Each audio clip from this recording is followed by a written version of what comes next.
Bismillahirrahmanirrahim. Assalamualaikum warahmatullahi wabarakatuh. Saya Jihan Nazira akan menjelaskan balaghah yang terdapat pada Quran surah Al-Baqarah ayat 175 sampai ayat 177. Adapun ayat 175 yang berbunyi A'udzu billahi minasyaitonir rajim. Bismillahirrahmanirrahim. أولئك الذين اشتروا الضلالة بالهدى والعذاب بالمغفرة فما أصبرهم على النار, yang artinya mereka itulah yang membeli kesesatan dengan petunjuk dan azab dengan ampunan, maka alangkah beraninya mereka menentang api neraka. Pada ayat 175, pada perkataan Allah Subhanahu wa taala, ishtarau dhalalata bil huda wal azaba bil maghfirah. Di situ terjadinya istiarah atau peminjaman lafaz. Di situ bagaimana kita membeli kesesatan dengan petunjuk, atau kita tukar petunjuk dengan kesesatan, kan nggak bisa. Yang makna dasarnya di situ diganti kafir dengan iman dan diganti azab dengan ampunan. Berarti di situ terjadinya istiarah, peminjaman lafaz ishtarau dhalalata bil huda wal azaba bil maghfirah kepada maksud istabdalul kufra bil iman. Adapun ayat 176 yang berbunyi Bismillahirrahmanirrahim. ذلك بأن الله نزل الكتاب بالحق وإن الذين اختلفوا في الكتاب لفي شقاق بعيد, yang artinya yang demikian itu karena Allah telah menurunkan kitab Al-Quran dengan membawa kebenaran, dan sesungguhnya orang-orang yang berselisih paham tentang kebenaran kitab itu, mereka dalam perpecahan yang jauh. Pada ayat 176, pada perkataan Allah nazzalal kitab, di situ yang artinya Allah Subhanahu wa taala telah menurunkan kitab. Bagaimana Allah taala menurunkan kitab? Seakan-akan waktu Allah menurunkan kitab, sepertinya betul Allah menurunkan kitab. Padahal di situ juga terkandung istiarah, yaitu peminjaman lafaz. Dasarnya bukan kitab, tetapi Allah Subhanahu wa taala menurunkan petunjuk atau memberi petunjuk jalan yang benar kepada Islam. Itu pada makna hakikatnya. Jangan kita terbayang waktu Allah turunkan kitab, jangan terbayang kalau turunnya kitab, jangan kita terbayang kalau turunnya kitab terus. Tetapi Allah Subhanahu wa taala itu menurunkan petunjuk, menurunkan wahyu kepada Rasul untuk menyampaikan risalah kepada umat dengan cara menggantikan nazzalal kitab.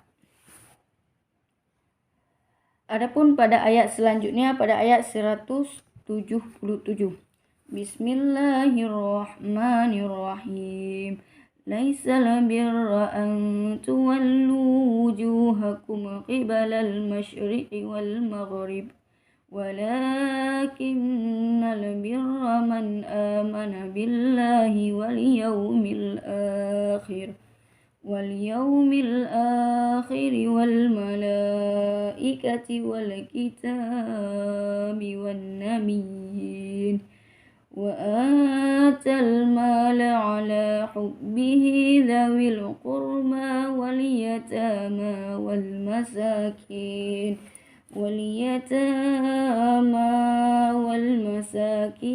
وابن السبيل والسائلين وفي الرقاب وأقام الصلاة وآتى الزكاة والموفون بأحدهم إذا عاهدوا والصابرين في البأساء والضراء وحين البأس ulaika alladzina shadaqun wa ulaika humul muttaqun.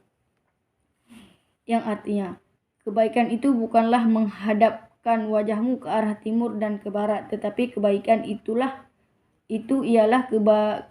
kebajikan itu bukanlah menghadapkan wajahmu ke arah timur dan ke arah barat, tetapi kebajikan itu ialah kebajikan orang beriman kepada Allah, hari akhir, malaikat-malaikat, kitab-kitab dan nabi-nabi, dan memberikan harta yang dicintainya kepada kerabat, anak yatim, orang-orang miskin, orang-orang yang dalam musafir, peminta-minta, dan untuk memerdekakan hamba sahaya yang